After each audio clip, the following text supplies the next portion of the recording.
แดนฟ้ารุ่งเรืองเมืองศรีวิไลหาริพูนชัยระบือชื่อไกลทั่วแคว้นงานมา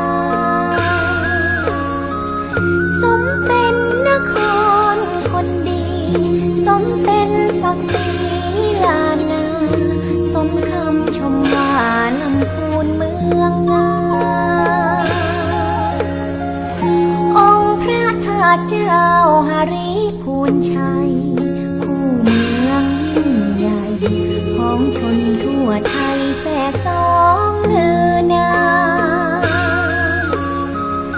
น้อมเกล้าเนื้อรอยพระพุทธบาทเหมือนทิพย์สถานแวววาวส่องแสงพระธรรมแห่งพุทธองค์จามเทวีจอมกษัตรี